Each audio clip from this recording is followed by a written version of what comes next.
तो नई संस्था कॉन्स्टिट्यूशनल बॉडीज के रूप में या एक्स्ट्रा कॉन्स्टिट्यूशनल बॉडीज के रूप में या स्टैच्यूटरी बॉडीज के रूप में उनका गठन कर। ईडी का नाम सुन ही चुके हो, आजकल बहुत चर्चा में। वह कॉन्स्टिट्यूशनल बॉडीज नहीं है, वह स्टैच्यूटरी बॉडीज है, लेकिन कॉन्स्टिट्यूशनल बॉडी से बहुत अधिक एक्टिव होकर के काम कर रही है।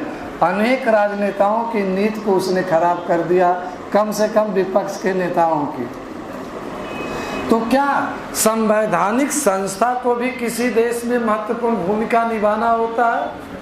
और संविधिक संस्था या extra constitutional, NITI Aayog extra constitutional, उसका चेयरमैन कौन है? Prime minister. तो प्राइम मिनिस्टर को महत्वपूर्ण भूमिका निभानी पड़ती। एक तथ्य फैक्ट ध्यान रखना कि जितनी भी कॉन्स्टिट्यूशनल बॉडीज होगी सबके अध्यक्ष और सदस्यों की नियुक्ति राष्ट्रपति द्वारा की जाती है। ध्यान रखें, जितनी भी कॉन्स्टिट्यूशनल बॉडीज होगी सबके अध्यक्ष और सदस्यों की नियुक्ति भारत में कौन करता है? राष्ट्रपति करते हैं। राष्ट्रपति कार्यालय से उनकी नियुक्ति की सूचना जारी की जाए, लेकिन एक्स्ट्रा कॉन्स्टिट्यूशनल बॉडीज की सूचना राष्ट्रपति नहीं जारी करते। प्रधानमंत्री कार्यालय से जारी हो गई, वित्त मंत्रालय से, जिस विभाग से संबंधित है उस विभाग से इसकी सूचना जारी कर दी जाती है। क्लियर हुआ? क्या बोलो? क्या ब्रेक दे दें? 5 मिनट के बाद ब्रेक ले लो। इससे संबंधित कुछ टर्म्स है, उसको डिस्कस कर लेते हैं, तब आप ब्रेक ले लो। हमने कहा कि जो कॉन्स्टिट्यूशनल बॉडीज हैं उनके अध्यक्ष और सदस्यों की नियुक्ति राष्ट्रपति करता। कॉन्स्टिट्यूशनल बॉडीज एनुअल रिपोर्ट देती है, तो कॉन्स्टिट्यूशनल बॉडीज अपनी एनुअल रिपोर्ट किसे देंगी?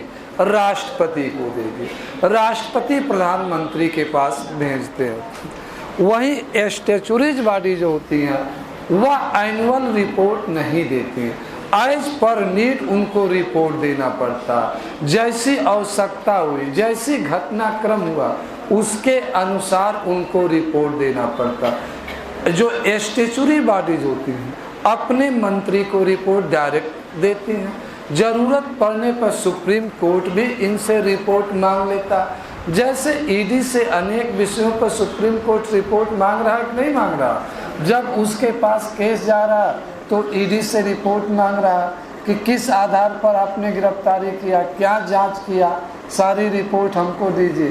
कभी ईडी देती है, कभी कहती है कि जो हम आपको रिपोर्ट देने जा रहे हैं इसे आप पब्लिक डोमेन में नहीं लाओगे, इसे हम सील बंद लिफाफा में आपको देंगे, क्योंकि अभी जांच की प्रक्रिया चल रही है, इसलिए इसे हम पब्लिक नहीं करना चाहते हैं। तो कॉन्स्टिट्यूशनल बॉडी हमेशा अपनी रिपोर्ट राष्ट्रपति को देगी, एनुअली देगी। स्टैच्यूटरी बॉडीज एनुअल रिपोर्ट नहीं देती। और जो एक्स्ट्रा कॉन्स्टिट्यूशनल बॉडीज होती हैं इसका नेचर एडवाइजरी होता है या एक थिंक टैंक के रूप में काम करती हैं।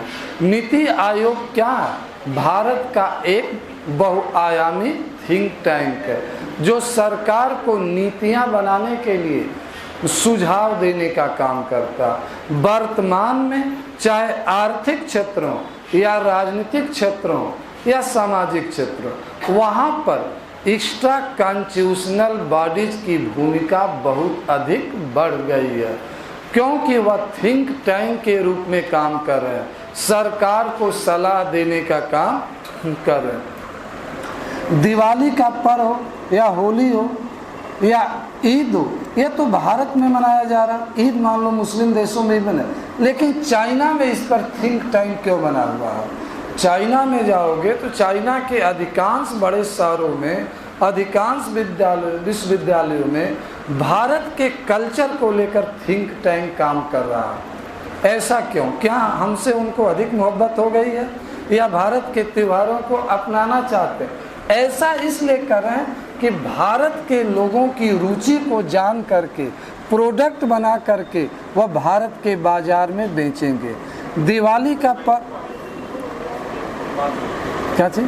पास में हो गया। दिवाली का पर्व भारत में मनाया जा रहा है, तो दिवाली के संदर्भ में जो आइटम है वह चाइना बना करके भारतीय बाजार में बेच रहा। होली से संबंधित आइटम्स बनाकर बेच रहा। वह भारत के प्रेम में थिंक टैंक नहीं बनाया, बल्कि भारतीयों का अध्ययन करके भारतीय बाजारों में अपने प्रोडक्ट को बेचने के लिए चाइना द्वारा थिंक टैंक बनाया गया कि जब तक हम विचार नहीं करेंगे तब तक हम लोगों के प्रोडक्ट नहीं बना पाए, जब तक हम आपसे बातचीत नहीं करेंगे तब तक आपकी समस्याओं को, आपके विचारों को हम जान नहीं पाएंगे। तो चाइना व्यापार करने के लिए भारत के संदर्भ में जो है थिंक टैंक बना। अब धीरे धीरे भारत में भी थिंक टैंक बनने लगे हैं। आप देखोगे चाइना में जाओगे तो राजस्थान के संदर्भ में भी वह थिंक टैंक बने हुए हैं। यूपी के बारे में, अयोध्या के बारे में वह अलग अलग केंद्र बना करके अध्ययन कर रहे। उसका एक उद्देश्य है कि भारतीय बाजारों पर कब्जा किया जाए, भारतीय बाजारों में अपने माल को बेचा जाए, उद्देश्य क्लियर हुआ। तो एक्स्ट्रा कॉन्स्टिट्यूशनल बॉडी बहुत अधिक भूमिका निभा रही है। कहीं कहीं तो कॉन्स्टिट्यूशनल बॉडी से अधिक नीति आयोग क्या इस समय बहुत अधिक भूमिका निभा रहा। क्लियर हुआ। तो अभी मैंने एक कुछ ABCD बताया अभी संस्थाओं के बारे में। ब्रेक ले लो, ब्रेक के बाद फिर क्लास होगी। आपको एक्चुअल जो पॉलिटी की शुरुआत होगी आपको कल से होगी। अभी तो आपको एक तरह से कुछ सामान्य शब्दों के बारे में हम आपके साथ संविधान क्या है या संविधान का वर्गीकरण क्या, ये सब कुछ कल से होगा। अभी कितने देर का ब्रेक होता है वो आप इन लोगों से पूछ लो, उसके बाद फिर हम लोग मिलेंगे दूसरे ब्रेक के बाद में।